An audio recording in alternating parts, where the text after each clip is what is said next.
Hello viewers, হঠাৎ করে ওই বাসায় যে ছোট ভাই ব্রাদার আছে সবাই আমাকে মেসেজ দিয়েছে যে ভাইয়া একটু এই বাসায় আসেন তো দ্রুত। আসলে আমি ফোন দিছি কিন্তু আর কি ফোন রিসিভ করে নাই। এখন কি হয়েছে জানি না আর কি, এখন কোনো ঝামেলা করছে বা কি করছে জানি না। তো যার পরে দেখা যাবে যে আসলে কেন আমাকে ফোন দিছে। আর যেহেতু আমি নতুন বাসায় থাকি আর ওরা হচ্ছে ওইখানে আছে, এখন কোনো প্রবলেম হলে যাই হোক সেটা তো আমাকে বলবেই। আর যখন বলবে যাইতে তখন তো আসলে না যেও থাকা যাবে না, যেহেতু এখানে আছি এবং আমি অনেক দিন ধরে আছি আর এরা হচ্ছে নতুন।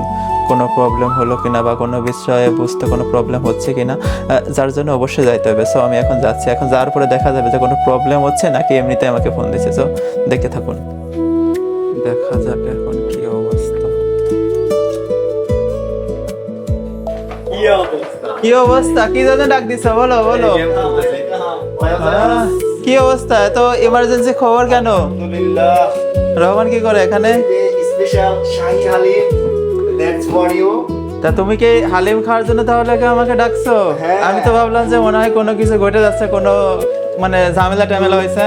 না, আমাদের ইচিবেন স্যাম্পাই সারা আমাদের বিপদ। হ্যালো গাইস, আমি আসলে ভাবলাম যে কোনো প্রবলেম হয়েছে, মনে হয় কোনো গ্যাঞ্জাম ট্যাঞ্জাম হতে পারে। আসলে অনেকে বলে না যে বাংলাদেশিরা এক জায়গায় থাকলে নাকি গ্যাঞ্জাম কেসকেসি বাঁধে, কিন্তু আসলে বাংলাদেশি সবাই এক জায়গায় থাকার কিছু সুবিধাও আছে, অসুবিধার থেকে সুবিধাটাই বেশি।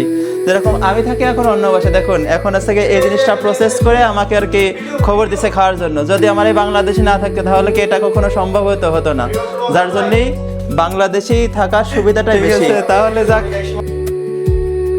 তোমাকে অনেক অনেক ধন্যবাদ আমাকে ইনভাইট করার জন্য, এরকম একটা সুন্দর আয়োজনের জন্য। আপনি আমাদের সাথে অংশগ্রহণ করার জন্য, আমাদের ধন্য করার জন্য। আমি ভাবতেও পারিনি যে এমন কিছু ঘটবে, আমি ভাবছি যে মনে কোনো সমস্যা হতে পারে। ঠিক আছে,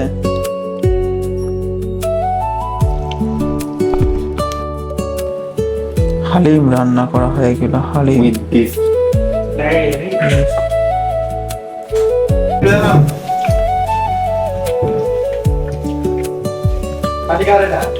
না আসলে কিন্তু মামুন সেই টেস্টটা বলো। অনেক ভালো হয়েছে। হ্যাঁ হ্যাঁ, অনেক ভালো হয়েছে সব।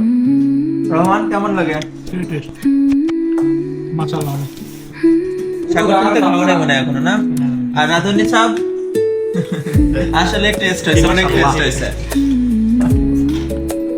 না আসলে অনেক অনেক মজা হয়েছে।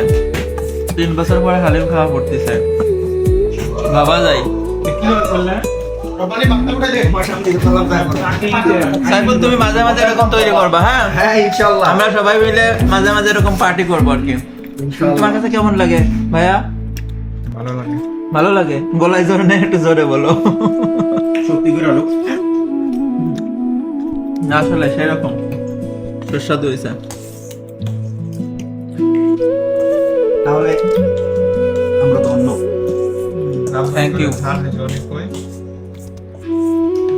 হ্যাঁ রহমান কেমন লাগলো পুরোটা শেষ করার পরে? মাশাআল্লাহ।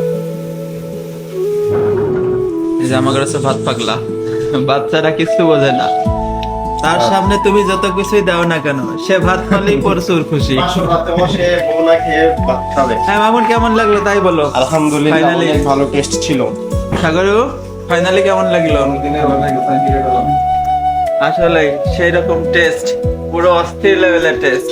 আলহামদুলিল্লাহ আলহামদুলিল্লাহ, এতটা টেস্ট হবে ভাবি নাই। আসলে অনেক সুন্দর লাগলো। আমার